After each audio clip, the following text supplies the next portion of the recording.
नमस्कार, खबरां दे इस बुलेटिन च तुहाडा स्वागत। मैं रजनी। पहला पेश ने चोणवीआं खबरां। केंद्रीय सूचना ते प्रसारण मंत्रालय वालों 8 यूट्यूब चैनलों नूं चलाउण ते पाबंदी। राष्ट्रीय सुरक्षा नाल जुड़े मामले बारे झूठी जानकारी दे रहे सन। इन्हां विच 7 यूट्यूब चैनल भारत अते 1 चैनल पाकिस्तान तो चलाया जा रहा सी।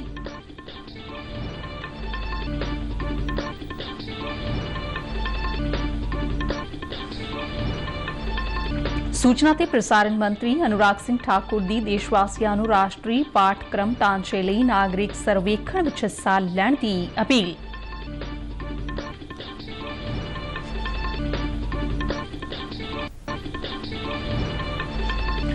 देश के 500 शहरों ने अपने आप नूं सफाई मित्र सुरक्षित शहर ऐलानिया।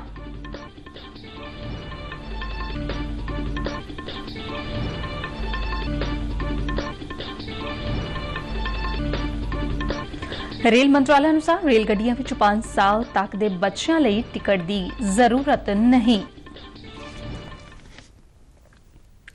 हुण खबरां विस्तार नाल।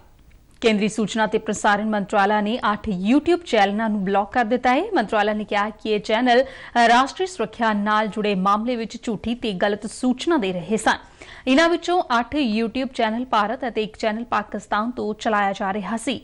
ब्लॉक किए गए इन्हां चैनलों दे 114 करोड़ तो वध व्यू अते 85,73,000 तो वध सबसक्राइबर दसे जांदे ने। इस तो पहला भी सूचना ते प्रसारण मंत्रालय ने कई यूट्यूब चैनलों को ब्लॉक कर दिता सी। प्रधानमंत्री नरेंद्र मोदी 28 अगस्त एतवार को आकाशवाणी ते मन की बात प्रोग्राम विच देश विदेश के लोगों नाल अपने विचार साझे करनगे। प्रोग्राम दी 92वीं लड़ी है। प्रधानमंत्री ने लोगों को इसलिए अपने सुझाव भेजण वास्ते आख्या है। एक ट्वीट विच प्रधानमंत्री मोदी ने कहा कि वख-वख विषयां ते उन्हां नूं भेजे गए सुझावां नूं प्रोग्राम विच शामिल किया जावेगा। लोग अपने विचार नमो ऐप अते MyGov ओपन फॉर्म ते भेज सकदे ने। टोल फ्री नंबर 1-800-117800 ते भी अपने सुझाव हिंदी अते अंग्रेजी विच रिकॉर्ड करवा सकते हैं। फोन लाइनां 25 अगस्त तक खुलियां रहणगियां। 1922 ते मिस्ड कॉल दे के अते SMS राही लिंक हासिल करके सीधे अपने सुझाव प्रधानमंत्री नूं भेजे जा सकते हैं। विदेश मंत्री एस जयशंकर ने कल बैंकॉक विच भारतीय दूतघर के रिहायशी कंपलैक्स का उद्घाटन किया।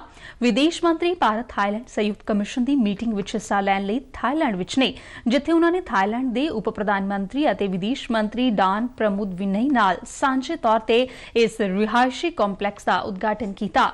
डॉक्टर जयशंकर ने थाईलैंड विच भारत की सफीर सुचित्रा दुरई अते उन्हां दी टीम नूं इस प्रोजेक्ट नूं मुकम्मल करन लई बधाई दित्ती। इस तो पहला जयशंकर ने थाईलैंड के प्रधानमंत्री प्रायुक्त चान ओ चा नाल मुलाकात की अते प्रधानमंत्री नरेंद्र मोदी वालों उन्हां शुभकामनावां दित्तियां। विदेश मंत्री बैंकॉक विच एमराल्ड बोर्ड मंदिर भी वेखण गए। इस तो पहला कल उन्होंने थाईलैंड के उप प्रधानमंत्री प्रामुदविनई नाल भारत थाईलैंड संयुक्त कमिशन की सांझे तौर पर प्रधानगी की, जिस दौरान दोवां नेतावां ने हिंद प्रशांत योजना ते अपने विचार भी साझे किए। विदेश मंत्री ने अपने ट्वीट दे विच कहा कि सेहत संभाल अते प्रसारण के क्षेत्र में सहयोग लई एक समझौते ते दस्तखत भी किए गए ने अते इस समझौते नाल दोवां देशां दे संबंध होर मजबूत होणगे। सूचना ते प्रसारण मंत्री अनुराग सिंह ठाकुर ने देशवासियों को कहा कि वह राष्ट्रीय पाठक्रम ढांचे लई नागरिक सर्वेखण विच हिस्सा लैण अते नए भारत का नया करिकुलम विकसित करने लई अपने सुझाव देण। एक ट्वीट दे विच ठाकुर ने कहा है कि कौमी सिक्ख्या नीति 2020 अनुसार एक गतिशील राष्ट्रीय ढांचा विकसित भारत के टीचे नूं हासिल करन विच वड्डी भूमिका निभाएगा। केंद्रीय गृह ते रोजगार मंत्री भूपेंद्र यादव ने कहा है कि कर्मचारी राज बीमा निगम ESIC गरीब लोगों की सेवा करने लई वचनबद्ध है। हरियाणा के सूरजकुंड विच ESIC वालों आयोजित किए गए 2 दिना चिंतन शिविर नूं संबोधित करया उन्हां ESIC नूं अपील की कि वह नीति अते उस नूं लागू करन विच पाड़े नूं भर के प्रधानमंत्री नरेंद्र मोदी दे स्वास्थ्य से समृद्धि के दृष्टिकोण नूं पूरा करन ते अपना ध्यान केंद्रित करन। उन्हां इस गल ते जोर दिता कि ESIC नूं व्यक्तिगत अते संस्थागत पद्धर ते समर्था निर्माण राही गरीबां दी भलाई दे समूहिक टीचे वाल काम करना चाहिए है। चिंतन शिविर के पहले दिन ESI कवरेज और मैडिकल सिक्ख्या, समर्था, निर्माण, प्रेरणा, बुनियादी ढांचे, तालमेल और सेहत ते किता मुखी बीमारियां नाल संबंधित विषयां ते चर्चा की गई। प्रोग्राम विच किरत अते रोजगार राज मंत्री रामेश्वर तेली और मंत्रालय के कई सीनियर अधिकारियों ने भी शिरकत की।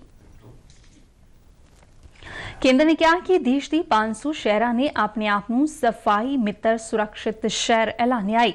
हाउसिंग और शहरी मामलों बारे केंद्रीय मंत्रालय ने कहा है कि निर्धारित संस्थागत समर्था, मनुखी शक्ति और साजो सामान के मापदंडों के रूप में यह शहर योग्यता के आधार पर सफाई मित्रों लिए सुरक्षित काम उपलब्ध कराने के योग सन।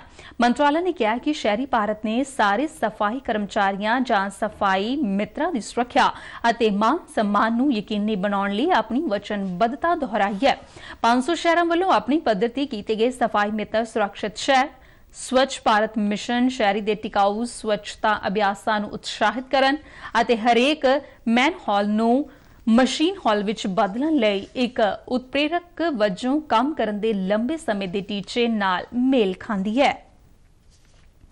रेल मंत्रालय ने स्पष्ट किया है कि रेल गड्डियां विच बच्चों के सफर लिए टिकट बुक करवाने संबंधी कोई तब्दीली नहीं की गई है। कुछ खबरों में यह दावा किया गया है कि 1 ਤੋਂ 4 साल तक के बच्चों को रेलगड्डी विच सफर लिए टिकट लैनी पवेगी। रेलवे ने अजिहियां सारियां खबरों को गुमराहकुन दस्सिया है। रेलवे ने स्पष्ट किया है कि जेकर वक्री सीट रिजर्व नहीं की जाती है तो 5 साल तो घट उम्र के बच्चों लिए कोई किराया नहीं लिया जाता। मंत्रालय मुताबिक जेकर 5 साल तो घट उम्र के बच्चों लिए अलग सीट ली जाती है तो उस लिए बालक मुसाफिर जिन्ना किराया लिया जाएगा। इस दौरान सरकार ने इस दावे नूं भी फर्जी दस्सिया है। केंद्र सरकार सारे आधार कार्ड धारकों को 4,78,000 रुपए का कर्ज उपलब्ध करवा रही है। पत्र सूचना दफ्तर ने कहा है कि यह दावा पूरी तरह फर्जी है। पत्र सूचना दफ्तर ने लोगों को किसी नाल भी अपनी निजी जानकारी साझी न करने की अपील की है।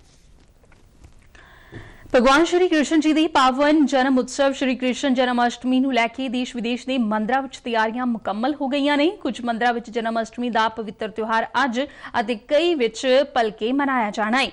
इस संबंध में कल कई थाई जन्माष्टमी नूं लैके शोभा यात्रावां सजाईयां गईयां। फगवाड़ा विच श्री राधा कृष्ण सेवा समिति वालों एक शानदार शोभा यात्रा का आयोजन किया गया जो पुरानी दाणा मंडी के श्री मोनी बाबा मंदिर तो शुरू हुई ते शहर के वख-वख हिस्सों तो लंघदी हुई मुड़ मंदिर विखे आके समाप्त हुई। इस शोभा यात्रा लिए फगवाड़ा की यूनिट यूथ क्लब और होरना धार्मिक संस्थावां वालों सहयोग दिता गया। जलंधर के बस्ती शेख विच भी एक शोभा यात्रा सजाई गई जिस विच श्रद्धालुओं ने फुलों की वर्खा करके शोभा यात्रा का स्वागत किया ते लंगर भी लगाए। इस दौरान गुरु गोबिंद सिंह एवेन्यू विच स्थित स्वामी नारायण अक्षरधाम मंदिर विच जन्माष्टमी का त्योहार अज मनाया जा रहा है। इस मौके मंदिर विच भगवान कृष्ण दीयां बाल लीलावां अते होर कई झांकियां तैयार कीतियां गईयां ने। शहरी हवाबाजी बारे डायरैक्टोरेट जनरल DGCA ने सारिया ही एयरलाइनां नूं कहा है कि कोविड-19 महामारी के मामलों के मुड़ तो वधन के मद्देनजर मास्क न पाने वाले यात्रियों ते निगरानी रखन। DGCA ने एयरलाइनां नूं सलाह दी है कि वह हवाई यात्रा के पूरे समय दौरान इस गल नूं यकीनी बनाउण कि यात्री अपने चेहरे नूं मास्क नाल ढक के रखण अते इस दे नाल ही वख-वख प्लेटफार्मां राहीं यात्रियों नूं जागरूक करन दे काम नूं यकीनी बनाउण। DGCA ने कहा कि एयरलाइन इस निर्देश की पालना न करने वाले यात्री के खिलाफ सख्त कार्रवाई कर सकती है।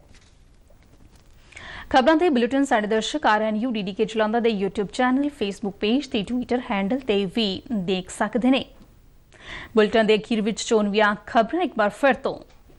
केंद्रीय सूचना ते प्रसारण मंत्रालय वालों 8 YouTube चैनलों नूं चलाउण ते पाबंदी, राष्ट्रीय सुरक्षा नाल जुड़े मामले बारे झूठी जानकारी दे रहे सन। इन्हां विच 7 YouTube चैनल भारत अते एक चैनल पाकिस्तान तो चलाया जा रहा सी।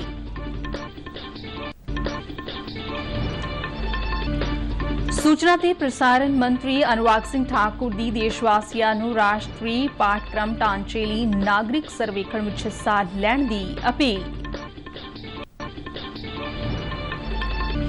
देश के 500 शहरों ने अपने आप को सफाई मित्र सुरक्षित शहर ऐलानिया। रेल मंत्रालय अनुसार रेलगड्डियां विच 5 साल तक के बच्चों लिए टिकट की जरूरत नहीं। इस दे नाल ही खबरां दा बुलेटिन खत्म होया। दिओ आग्या। नमस्कार।